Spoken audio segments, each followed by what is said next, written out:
Ladies and gentlemen, Americans and Euros, boys and girls from around the world, welcome back to Northern Arena, presented by Bell here on moonducktv.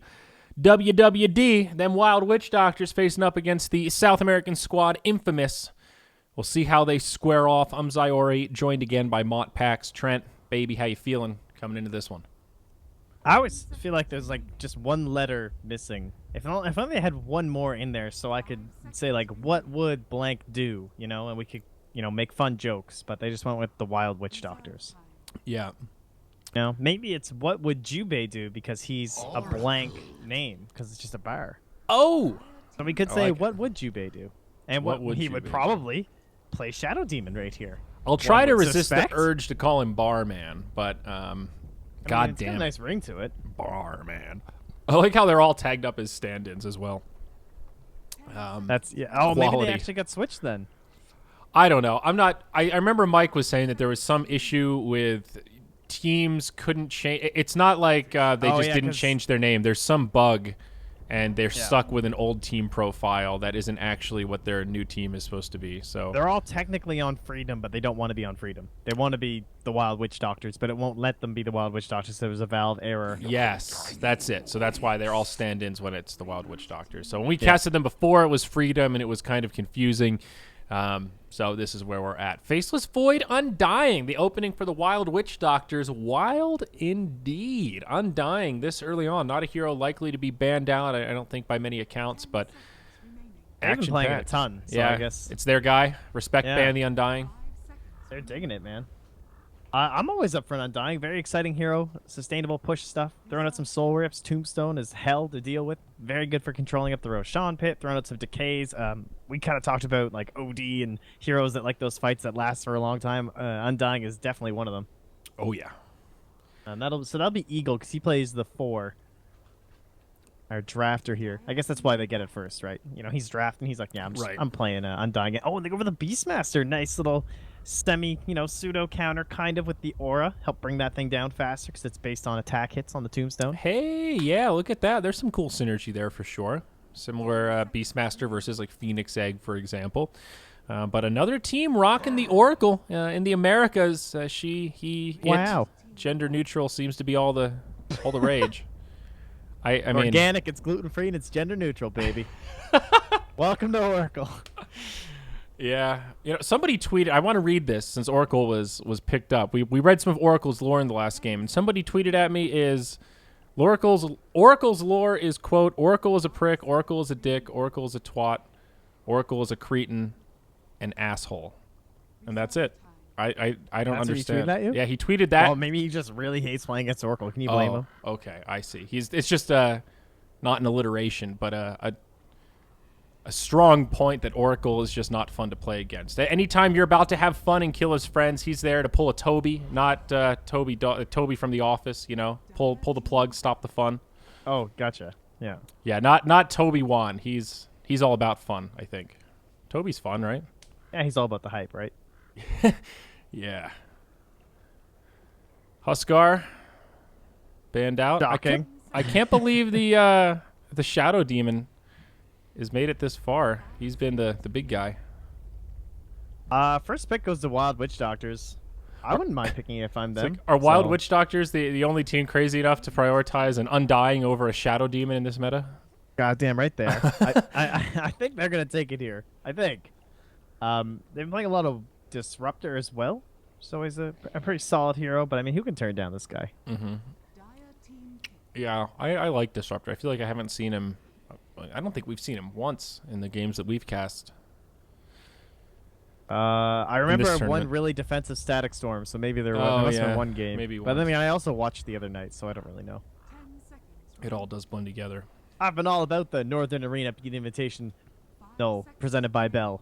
It's just such a great tournament, I can't stop watching it. It's my. Thanks, Bell. You're just a Canadian fanboy.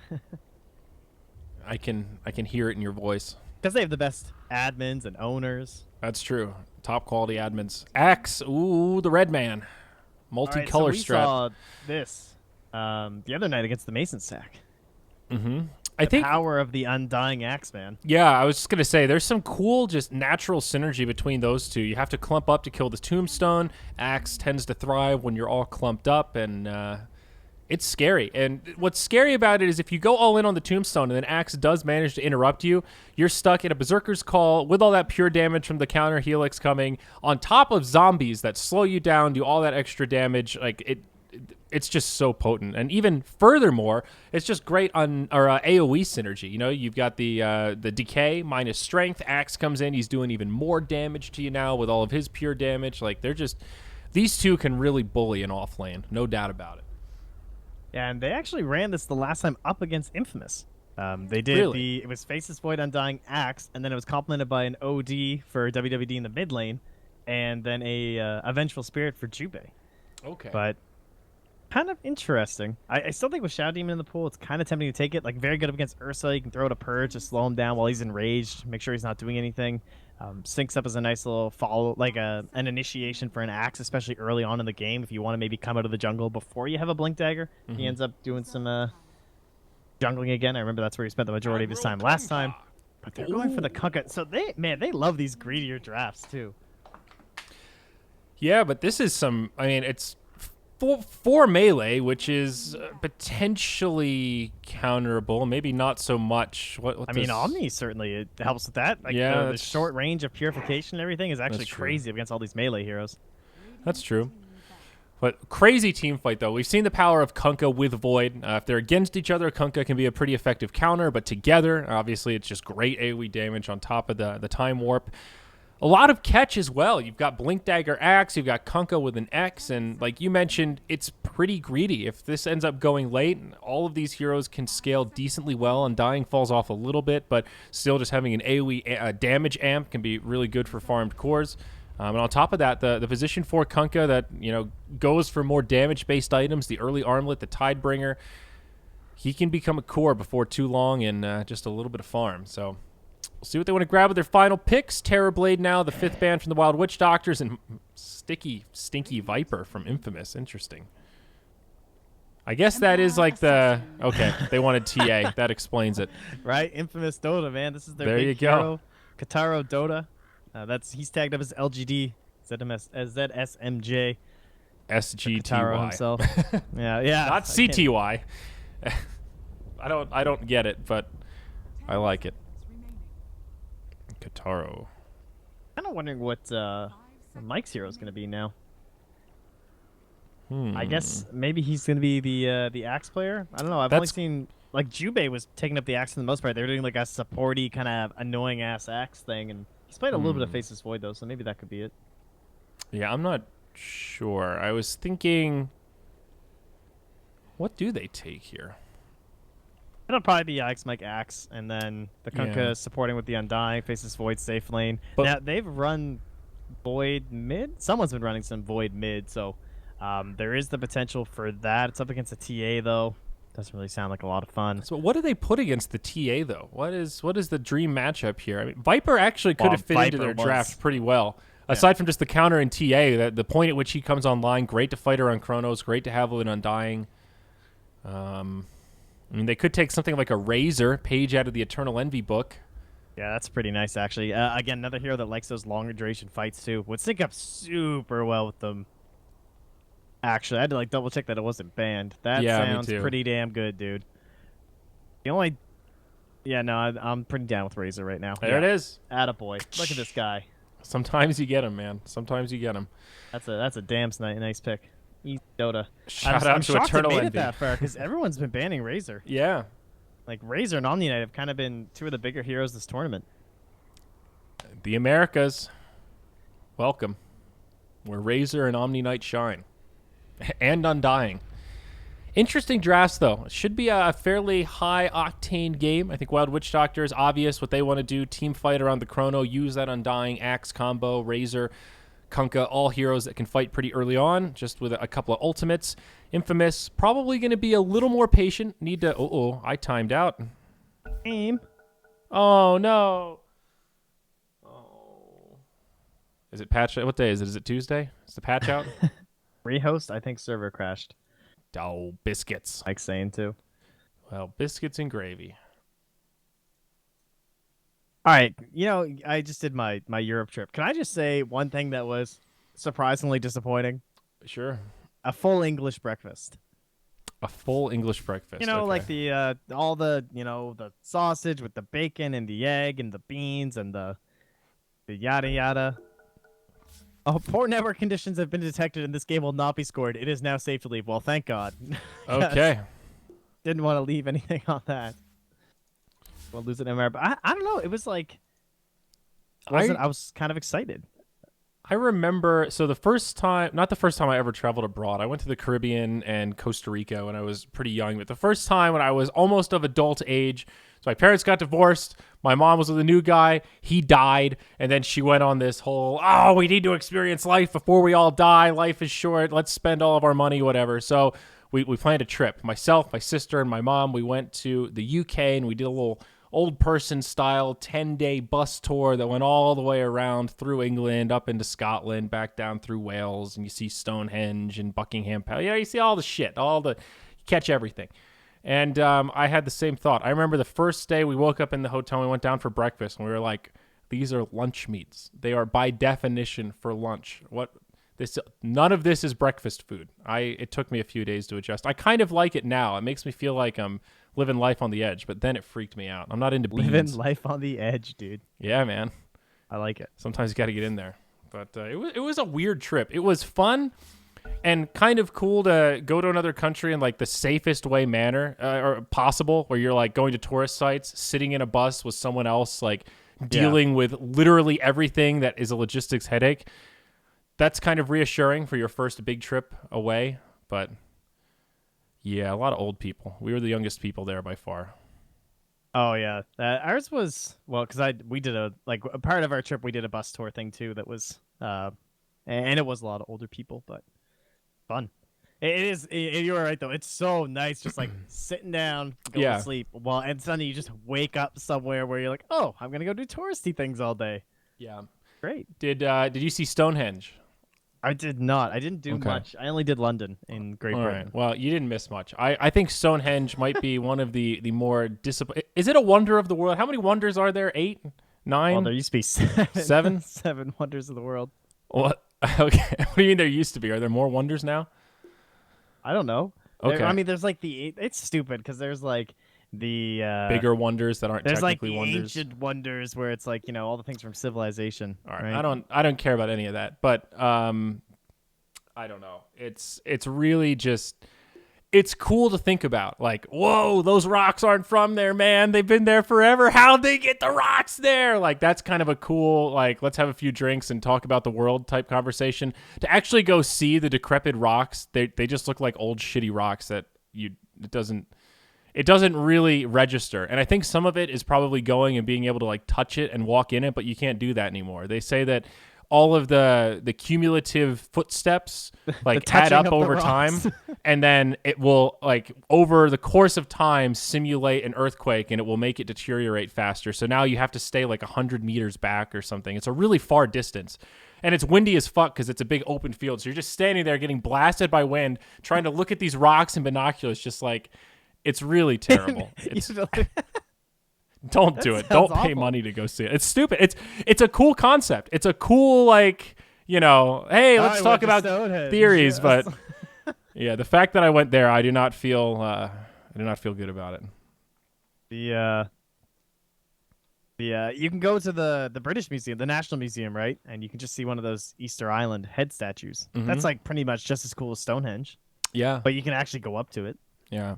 Now, one thing I would like to see the big wall in China. I'd like to walk around on that. I think that'd be cool. Did you just say the big wall? the Great Wall. That's one of the wonders, right? The big ass wall. I just timed out immediately as they tried to connect. Uh-oh. So did I. Oh god. My Dota's like bugging out, dude. It won't even. Oh, now mine's working. Mine can't decide. that big wall. What's that big wall they got? The good wall, the groovy wall. Oh, what? But still, wouldn't it be cool to ride your bike up and down the wall? I mean, I've been to China, but I wasn't really that close to the wall. I don't think. I actually don't know where the wall is relative to everywhere else in China. I'm not up on the wonders, man. We need to do like a Moonduck experiences the wonders of the Can world we just once do we like take Jeopardy off. on Moonduck? I would crush everyone. I love Jeopardy. You probably would. I mean, if it depends. If it's just general knowledge like regular Jeopardy, I would get worked. I can probably get like 2 or 3.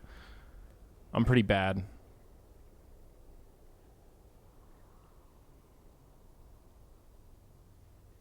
I'm seeing that some people are saying it's not a wonder. It's not a wonder? Well, good. 8th wonder of the world going to be Trump's wall. All right, that guy wins. You know what else I would like to see? Mount Rushmore. Is that in South Dakota? North Dakota? It's in one of the shitty states. It is. That's like one of the only You're things. the American, dude. You're supposed to know this. Is I it? don't know It's this. one of. Well, I mean, dude, if you. Where's Teddy Roosevelt party all the time? I feel like Let's see. I feel like it's around there. Rushmore. I think it's South Dakota. Did this game load?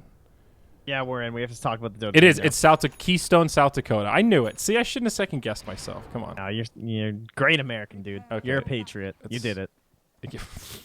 Thank you, Trent. Thank you. Oh, look at this. This fast ward, man. Too fast for Eagle, which means his warding is going to be spotted out. Oh, shit. Well All right, done, so now Stinger. They have to guess correctly. Will they guess? Oh, it's too early. Both wards still held. Like my most. Dude, that was probably hype. the best part of the game, honestly. I love warding. I'm glad. I often forget about warding. I'm that position 4 that just wants to get my diffusal blade as fast as possible. Ricky players, man. How did you know? So what do we have here? Pretty standard lane set up for Infamous. Old ZSMJ here, Mr. Kotaro. He'll be heading mid on the TA, and they'll just go off lane with the Beastmaster. He will be committed to the lane for a while. No Iron Talon level 1, but can still retreat over there. Mike is the one that takes the axe, so there's your offlaner. And I think they'll do this dual offlane, him and Eagle with the Undying pairing. Get to see how potent this actually is. I don't know if Eagle just got spooked or what, but he gave the decay into Roche. Just like, I can't trust these guys, man. They have Ursa, they have a TA. Like, we saw them do level 1 Roche last time. Yeah, dude. They're having none of it. That was one of the most wild. That level 1 Roche. I tweeted afterwards, this is my new favorite Roche lineup, and most of the replies were just, well, why would you put Skywrath Mage in that lineup? I'm like, to make the other team think you're not doing level 1 Roche. That is literally it's like the incognito strat. All right, Kunkka, what are we doing here? High ground. He's got the wind lace first, still holding on to a couple wards. Some nice vision here. Try to make things a little bit easier for the Razor. So they should get this ward, though, right? I assume, unless he's put it down like wall chilling in here, more than likely they should get dewarded. We'll see. The big moment here from Stinger. Dun, dun, dun, dun. Oh. Oh, he's... Oh, man. Oh, look. Pusher's getting the burden here. He hands it off. The ward battle. IX Mike now initiated on. Fortune's End comes out. Benjaz with the right clicks. Mike's still alive, but Stinger, he's looking for the wraparound. Omni does have Purification level 1, so a little bit of damage, but Mike makes it into Fog, pops the salve. He'll be just fine. Look at these K stacks, man. They are adding up. Yeah, this Undying is getting huge. He's got over 1,000 HP. They're starting to fall off now, but still pretty beefy. For 2-on-3, they're putting a lot of pressure on. That is the glory of the Axe Undying. And their ward survives. They're not quite sure. Oh, they went for it and they missed. Oh, how did they miss with the first one? What? How did that even happen? I didn't even see the sentry was down out here. So Pusher's still holding the other one, but looks like Eagle juked them with that observer. Pusher walks into it, and this could be bad. Eagle, oh no, the Hadouken comes out, brings him low. Unfortunately for the Radiant, there's no follow-up damage for a moment there. He lost the stack and got hit by the neutral. That got pretty scary. He's just going to suicide into Roche after he buys a few items. Oh, Pusher. Oh, so close. He almost got it. The dream, man. The first blood dream. Aren't you glad it doesn't count up top anymore? Shout out to Valve for fixing that one. That was obnoxious. Yeah. Denies count as denies. You know, back in the Han days, if you got a deny from like a suicide, it didn't count as a death on the score screen. Oh, really? It didn't even like put the number up, eh? Yeah, so that didn't count as a death for your like KDA or whatever, because stats were so important. True. It's kind of neat. It's kind of nice though. You play Pudge and you look at your score and you're like, the final score screen, you're like, yeah, only half of them, baby. What was your Roche called? Kongor. It was a big monkey that dropped bananas. So I guess technically it was an ape. He was a great ape. Let's not be judgmental about our relatives. Is that a Highland gorilla or a lowland gorilla? It's a silverback, actually. But. Excellent. All right, well, bottom lane's been hilarious. This is what you expect. Undying Axe, like running at you, casting some spells, but no one dying. It's all that kind of slower damage over time. You gotta kind of get a little bit too bold. That's when you tend to go head on down. But Stinger has smoked up. He's doing a little bit of a warding mission, the most exciting thing in Dota. A good ward up top, going to spot some rotations coming up into that top lane. Make sure that his Beastmaster will be okay. Spot the runes, which is pretty important. You know, Razor gets a haste rune. King Tech is just dead, so kind of nice to have some vision. He's going to help out and try and go for a pull here, but not quite on point. Yeah. Razor dominating mid, as you would expect. 16 and 11 compared to the 13 and 3 TA. WWD having a great time up top. Oh, thought they were going in on the Beastmaster. Void having a pretty good time as well. 15 last hits, though. I think on the other side of it, it's the, oh god, the Ursa that falls. Oh, he hit level, I'm going to guess he just hit level 3 and was like, yo, Tombstone. Yep, that seems to be it. I think he just got too close to the creep. Sorry, folks, missed that one. I was ogling the Faceless Void's farm. And then subsequently the Beastmaster, who's actually even with him. This is really good for King Tekka. He's getting a lot out of this lane with pretty minimal support. Yeah, that's one thing about their lineup, right? They pick a Kunkka and an Undying. This is that greed that we've talked about where they've gone in previous drafts. They had, like, Axe Undying as a support duo in one game, and they had a Bat Rider offlane for Alex Mike. Like, that's the kind of stuff that these guys run. So Kunkka not able to do too much to help out in that lane. He's just, like, semi-jungling with level 2 Torrent. Kind of odd here. No help towards the mid lane from either side, so it just ends up being a wash here, as you can see. 21 to 14, so well played here by the Razor. One of those heroes that does well against TA thanks to damage leech and whatnot, forcing her into the jungle. Yep. So fairly even out of the gate. Both sides happy just farming away. They picked up that first blood, and now maybe some vengeance the other way. Mike caught by a Fortune's End, but nope. Kunkka makes his way down.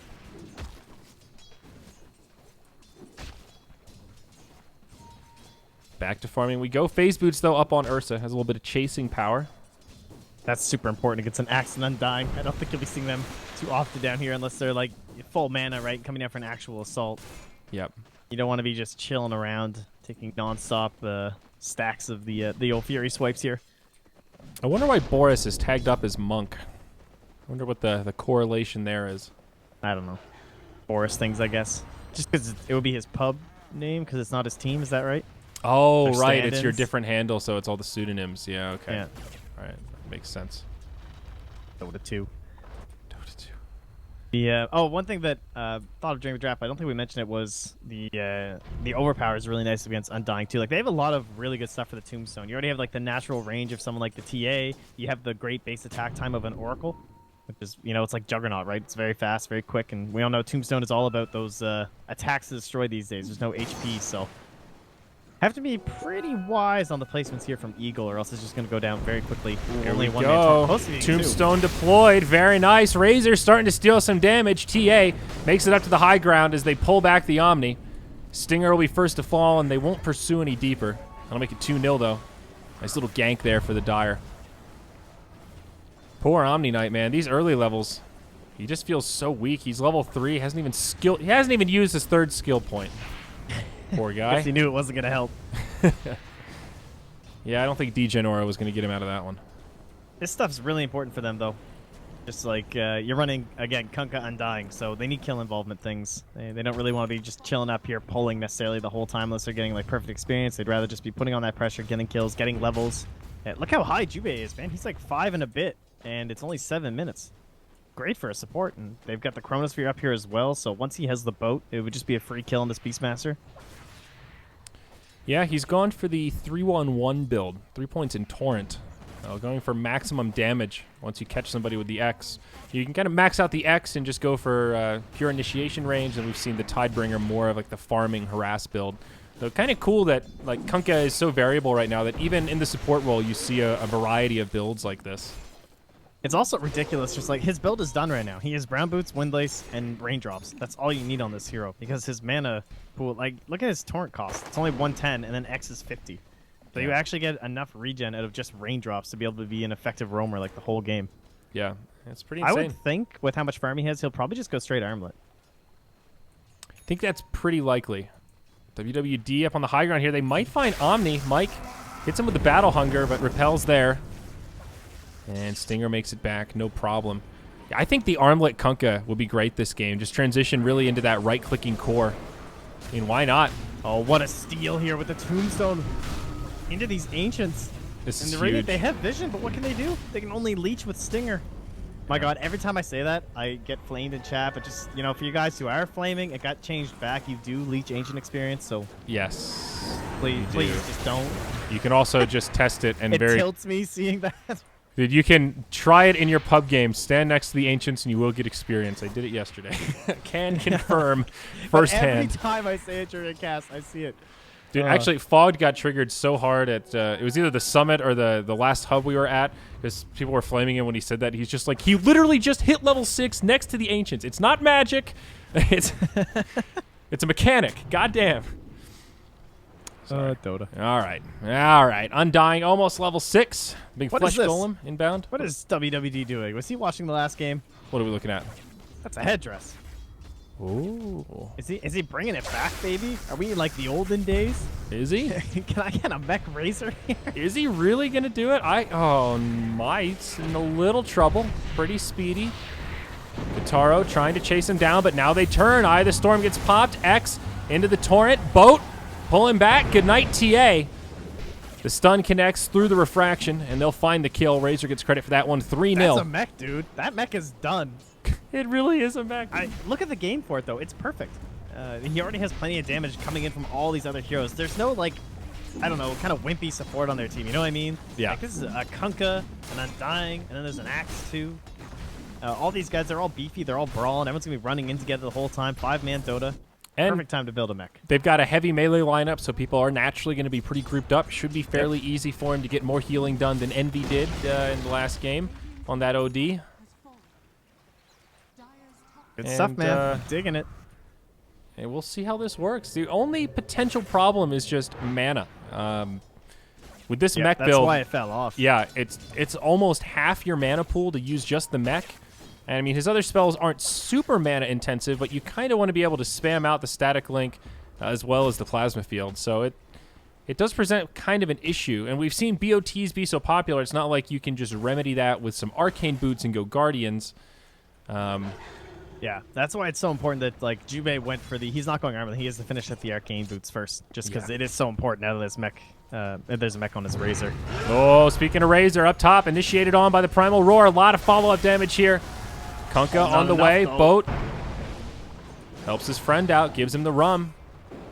And just like that, Razor will live. Very nice. Yeah, that's a moment where there's some potential there for, like, if Mike had gone, like, Blink first to get into these fights, but knowing the way his team's playing, this mech Razor and everything, he just wants to be super tanky, so he has skipped out on that. Going to go for that Vanguard, and then more than likely, of course, back into the Blink. But the only disadvantage is that he's bought a Vanguard, but he still can't, like, farm lane, which is kind of disappointing. Ursa, Mask of Madness, first item. Benjaz ready to do some big damage here. I feel like we've seen a lot of Blink Dagger priority over the Mask of Madness this early on. But it's a great farming tool. You can just move into the jungle like this and you kill things so fast, move quickly from camp to camp. It's like a high-risk, high-reward item here, you know? Yeah. If you can find the initiations, the damage output Stinger, is he nuts. actually got him. Mike catches him, but serious spins, bro. Purification the other way. Benjaz on the way. Axe has a big supporting cast, though. 3 heroes rotating in. Smoked up to boot. WWD behind the tower now, stealing some damage from Omni. Repel doesn't get rid of it. And that should be the end of Stinger as they drop the Tombstone. Good positioning on the Tombstone also. This will intercept creep nice, waves, and now they can just easily push this. I always think of, like, Rainbow Six or some shit when you're playing Undying and you do that, man. You're, like, coming down, you just drop this Tombstone, the trees disappear, and suddenly these heroes all, like, burst through. Yeah. Busting through the wall, man. I like how they're using it almost like what feels like Rost Awards, or it's a team fight and then transition into an objective. They did the same thing with the Ancients, did the same thing with the tower. It's just put the ward down and let's just fight around it so they can't initiate. Now Mike in the mid lane initiated on.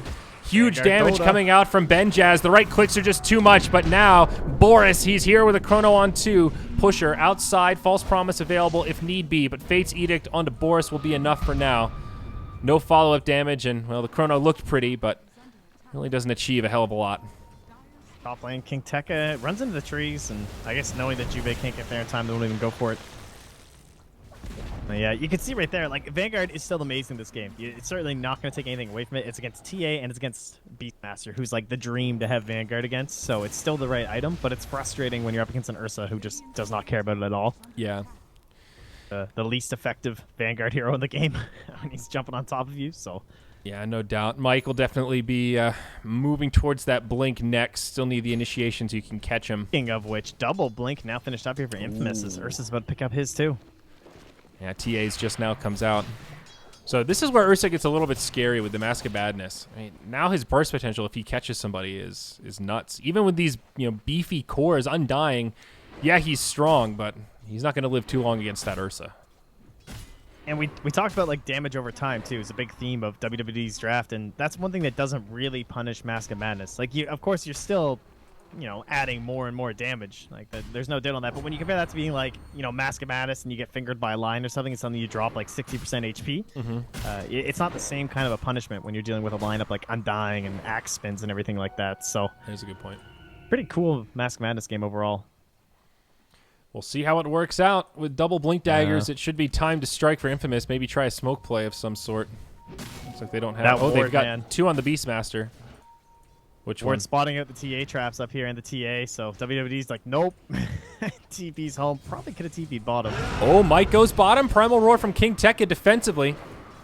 Burns all of his mana, though, compliments of the Necro units. One of them actually gets healed up. Oh, my. Okay. Well, Mike's able to force out a very defensive Primal Roar, so at least they know Infamous will not be looking to fight.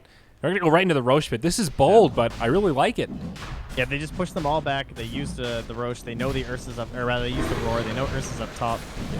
Perfect play here. They can even see TA farming mid. I feel like some of that is a little bit of a mind game, too. Like, WWD try to force a fight down bottom. They saw how eager Infamous were to just immediately disengage and run away. It's like, okay, if they really don't want to fight that bad, let's just take Roche. There's no way they're coming, guys, especially with the Primal Roar down. And it's a good read. Infamous are way back. Even if they start moving now, they're not going to get here in time. That's a freebie for WWD. Yeah, and they were starting to slip a little bit in the overall gold graph, which you'd expect with a TA and an Ursa starting to farm all over the map. A Beastmaster starts to split push. This whole, like, if you're not fully grouped up as 5 on this lineup, you don't really feel that powerful. You're not going to farm too quick, so this will help sit right back down their way a little bit. The Dragonlance is finished up here on WWD, so he's back into a more normal-looking build. We'll probably still go bots next. Oh, is that them actually? Oh, no, it's just TP for now. But more than likely, he'll get bots next. Yeah. And they just want to start pushing into some of these towers, but only the tier 1 top is left. So it's nice. Already knocking down that mid is huge. Not having to get set up for that. Yeah. It's still impressive how well the TA and Ursa are farming, though. TA is definitely pulling ahead of the pack now with the Blink Dagger moving towards probably the Deso next item. Blightstone, 1,800 gold. Yeah. Going to some big burst damage. Another one of these really quiet games, though, here, Trent. 5 kills in 16 minutes. Atypical of the NA Dota stereotype here, boys. What's happening? It's like our scene's maturing. Man. Yeah. Kinda suddenly just kills everyone over the past year and a half, 2 years. That trope's dead. They don't just farm anymore.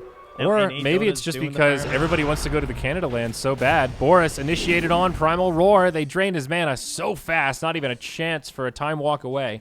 Yeah, that's terrifying, eh? Nice gank there. Whew. Pusher steals the kill. Excellent Oracle play. But this is the way to do it. Gotta get Arcane Boots somehow. Ooh, right, here we go. Picked up on Omni. Oh, that's kind of cool. And a Blink on Axe. A pretty early gem pickup, all things considered, especially given that WWD don't really have any invisible heroes. It's purely for dewarding. Map control gem. 3-man smoke and a backup WWD here. Oh, if they can go past this Necro, this is nice. Makes it pretty unsuspecting. Oh, popped over here by Pusher. They can Tombstone. Oh, they find him anyway. Grab him. No TP out for you, Pusher. Still, I think for Infamous losing just their Oracle there, not too bad. That could have been a lot worse. That's a Blink Dagger reveal on Axe. I mean, they could have easily taken out 2 or 3 heroes. Like all of a sudden with the blink now, this axe is really scary. He's pretty beefy, and of course he's got this King long Tekka's range. under a ward here, but the boar still saw the blink. Oh, a little bit of miss micro here. Now he's moving again. There we go. His Primal Roar was just about to come up, so maybe a chance they could have reinitiated and found a fight, but yeah, not eager to go for that. The overall spread of wealth, I think, has hurt WWD quite a bit this game. The fact that Jubei was in the jungle the whole time, like farming up those stacks and whatnot, it hurt Mike. Like he went for this Vanguard build, but it's not like there was like this backup of just like stacks all over his jungle. You know what I mean? From like a 4-role support or even a 5-role support, whoever the hell that is this game, can't really tell. According to the net worth, it's Eagle, but just having that and not being able to boost up your axe, like a 16-minute blink after Vanguard is not ideal for a core axe. No, certainly not. Smoke, Ooh, though. They killed that ward. Yeah, That this should makes give them it away. a little bit suspect. Mike walks over. He breaks the blink and gets destroyed. And at the blink of an eye, the Ursa has so much burst damage. Now WWD gets initiated on. Tombstone comes out. Boat flies through, but it's a fail boat. Does not connect on anyone. Infamous with a really good initiation. Now they'll just disengage. They're doing a really good job fighting around this Primal Roar. It's like if they don't have that initiation, they're not taking any fights. They just pop one and run. Yep, they find a kill against an Aegis carrying lineup. Very nicely done here. Nice. Stifle that push a little bit. Void almost has the defusal. The quintessential item against the Omni Knight. Get you a little purge action going there. Some Kevin Godek on the field. Didn't know he was so cheap, man. After seeing those coaching hours, I thought his net worth was a little bit higher. Oh my. Is Razor actually going for the BOTs? He's got 2,500 gold. And he's just pulling it up. I'm not sure what else he would buy. Great Guardian Greaves, guys. Always going Hurricane Pike. Straight Hurricane. See, this is one of those weird games where you understand why he didn't go straight for BOTs, but it's also kind of an opportunity cost to just be sitting on brown boots on Razor, you know? I don't know, man. Like, if he doesn't get roared, how do they control him if he has bots? He would move so fast. Yeah. I'm surprised. And Hurricane Pike kind of the same logic, though, so I suppose that's going to be why.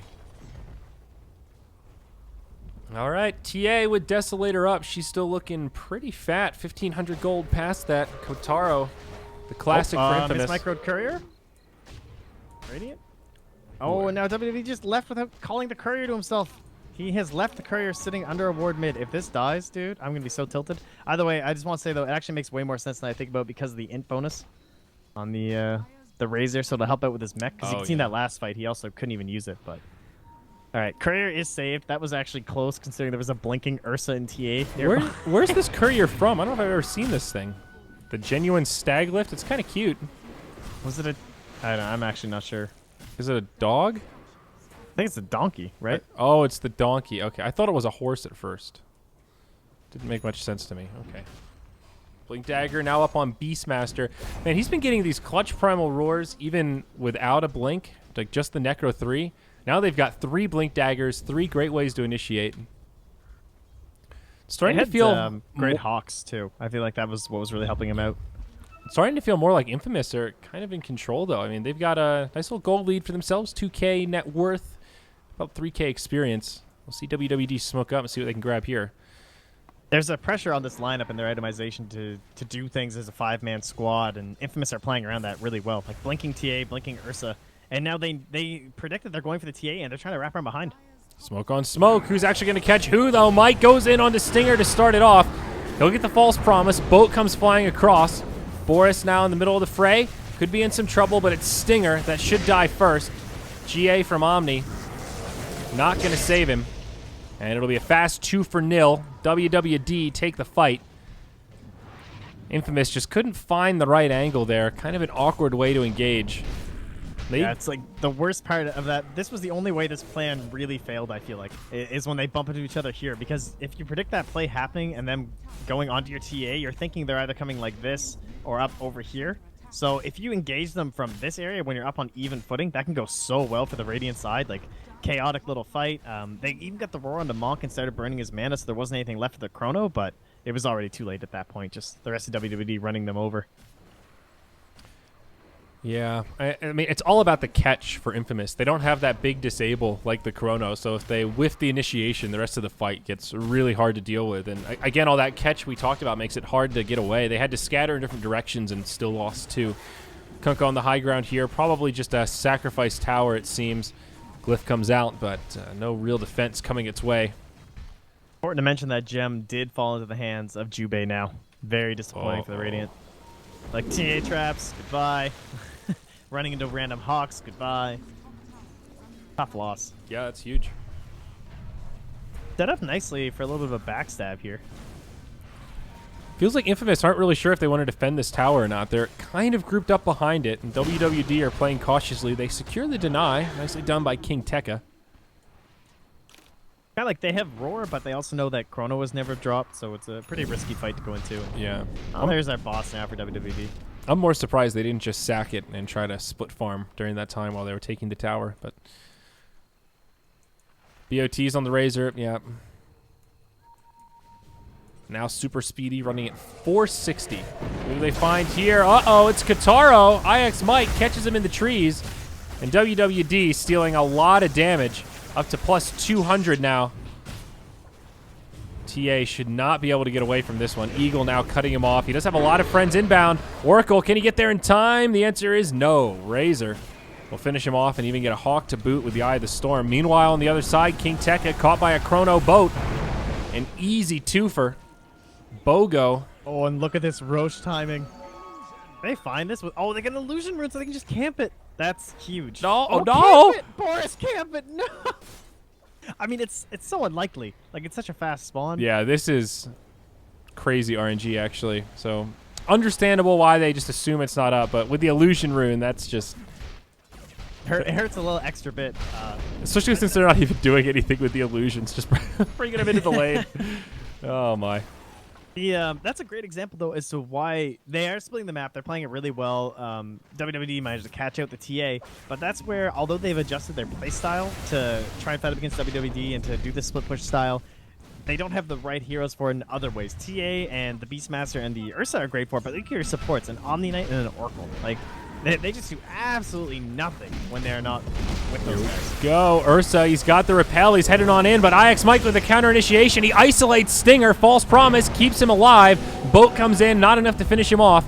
Now on the back line, it's King Tekka that gets isolated. He gets stunned. The damage to follow up. Benjaz goes in onto the Razor. A lot of damage being changed, but Infamous just can't find the kills, and now they're dropping like flies. Only two left as Kataro goes north. He falls. Benjaz, the lone survivor, won't be for long. It's a clean sweep, 5-0, 14-3, as WWD make quick work of Team Infamous and head towards the Tier 3s.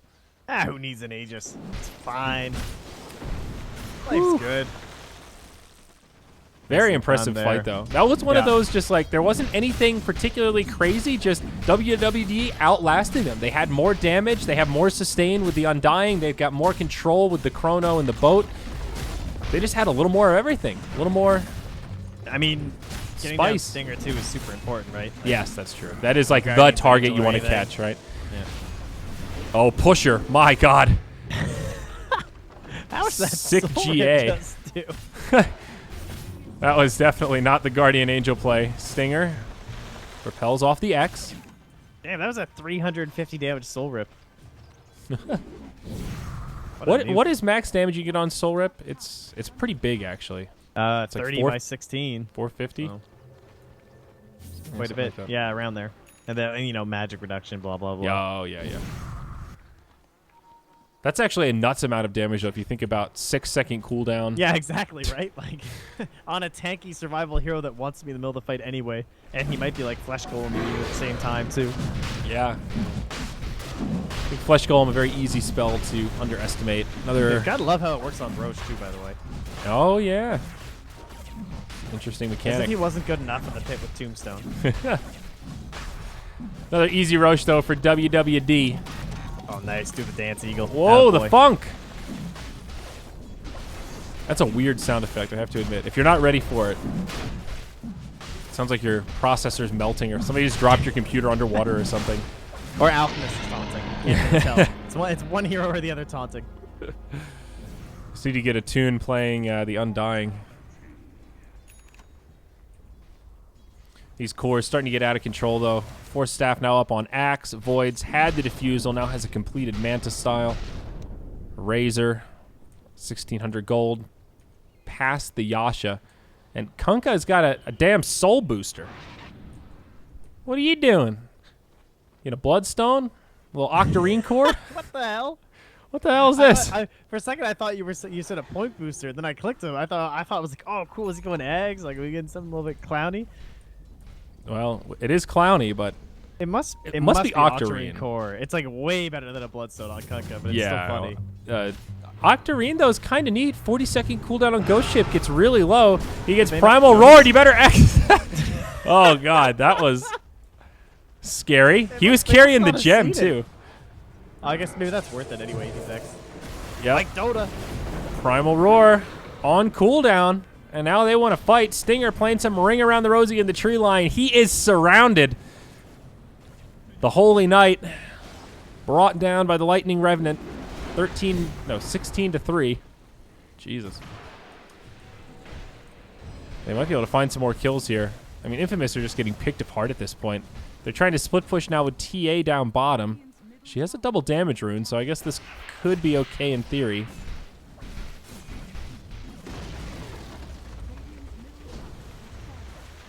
I think they're just gonna keep on going. TA.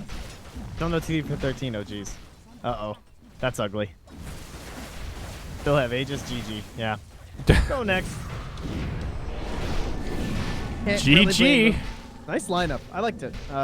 Anticlimactic ending, but a pretty cool draft. The second pick Undying, they really just went like the Bruiser strat, you know? Pick a really beefy lineup that can get up in their face and put a lot of pressure on. It was hard for them to deal. I mean, the TA seemed like it could be a pretty good pick, but in the end, Kataro wasn't really able to do that much. Like, who's TA going to kill this game, you know? Yeah. I mean, lots of armor. Everyone's stacking up. Kunkka Rum. If this wasn't hard enough to deal with already, like just the boat rum and everything like that too. Like this team is just so tanky. It looks like a team that you need like wombo combo up against, and you catch them first, you know, or like a silencer or something like that.